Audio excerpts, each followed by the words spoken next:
grind where, you know, it's not working, but you stick with it, you work hard and kind of try to see to make it work. You can adapt it to your life as well. Yeah. It's not just to do with, not to do with sport. It can be any aspect of your life where these skills are universal, like, as well. You can use them for everything. But I think you would agree with me, the discipline. No, yeah. Like, I remember, like, when I was in Poland, my coach was always, if you will be 5 minutes late, you can go home. Right. Or there was a different sentence he was saying, if you're 5 minutes late, you better not turn up. Right, yeah. But that actually, what if I twist it around and use it in my life, and I don't like to be late? Yes. And that because it just rings the bell. Just right, yeah. Even if it's a meeting, if it's some like training or a course I'm running or I'm doing, you know, it's like, better not turn up because people will wait for you. That's it. You don't want to let people wait for you, you know. Yeah. It's amazing the way some things stick with you. Some people might say one wee thing. Yeah. You might maybe your coach has been in your life for a long time, but even like going back to features of school, I find words they might have said in school. Maybe just one time, only one and only time I've ever said it to you, yet it just sticks in your mind. Yeah. This wee thing, you know, it became true, or it's a good thing to stick by. But in a sport, it's, you know, you would hear quite a lot as well about, oh, Brian Magee has that attitude as an athlete. Brian Magee did this, but his attitude was this. Have you ever thought in your life what, like, even in school, you mentioned about school. Yeah. You know, people, teacher go, your attitude is really bad. Have you ever thought in your life what exactly attitude is?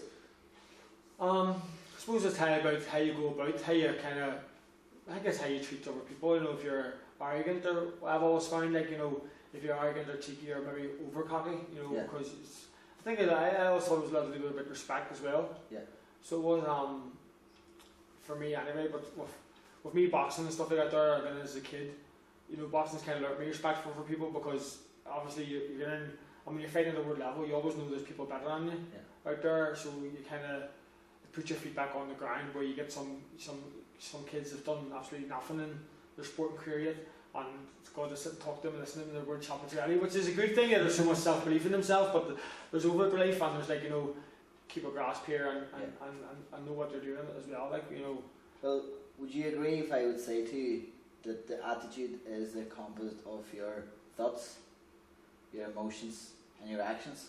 Right. I would say it's a mix of things, like, yeah. Because if you look at it on the other way, if you have bad memory or something like that, your emotions going to be really bit down, and your actions would be not really good. If you come for a training, if you think about something and emotionally get involved with it, your attitude on the training wouldn't be 100%. Well, yeah. Oh, without a doubt, I think it's like aspects in your life come out on your training. You know, like, I find as well, like, if there's problems in my personal life and like out there, it affects your training. You know, that's why the same boxing, that's why the training camp was invented. The first training camp was ever invented was for a boxer, you know, to get them away from drink, get them away from being bad, get their mind in the middle of nowhere, so there's no distractions. Like, you know, you look at Mike Tyson, had to go to training camp to they get them focused. It's all about getting that focus and get that mindset on the fight. Eat, sleep and train, boxing or fighting or anything, like, you know, it does breed goodness, because there is, as you said before, the more distractions there are, the harder it is. You need to be stronger minded. But definitely that's the thing about being an athlete too, trying to get to the top, is not letting other aspects in your life get in. I find myself, I do shut up a wall. When I'm coming to, once I know my fights are right now, you know, I've got my family, I've got my kids and this year, but when I come to the fight, I do be selfish where, you know, I'm training at this time, I'm training no matter what happens, I'm training. Commitment, yeah. I'm coming home, I'm having an hour's rest, and, you know, that kind of routine, a bit of routine about training, and everything becomes second then, where once something was first, like, you know, maybe, it was probably hard to say, just say my children or something out there having this certain time, they've had to become second, where my training's had to come first then. It's put in the number one position.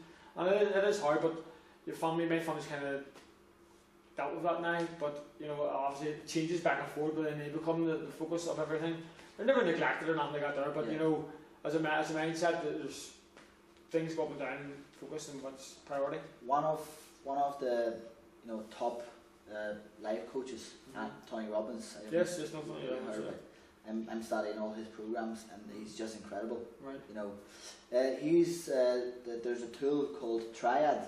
It's basically a triangle. He says everything starts from your physiology. He said about whatever you walk on the thing, and if you punch somebody, you know, and you can feel that you're going for it. Mm-hmm. But if you walk on the ring and you said you have your certain type of celebration in the start, you know, just to show off, like, Yeah. you can say that, yeah. Yeah.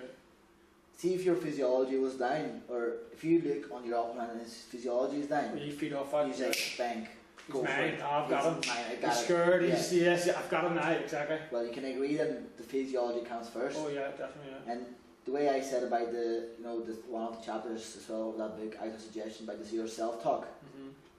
He said the second thing is your language. Right. Even on a training, yeah. You have the physiology on a training, you're ready for it, Mm-hmm. and next thing you use the language is I can do it, he's mine, but you know, all I can do this, I can do that, yeah. Mm-hmm. And your focus, it's easy in that stage just to focus because you're getting building up that confidence, yeah. Yeah. That trial can be also used for your life because it can cover your career, Mm-hmm. your relationship, and it's not only your relationship with your family, it's also with yourself, Yes. with your coaches, with, you know, with your team and Mhm. all the rest of the guys, Yeah. and also your health. Yeah.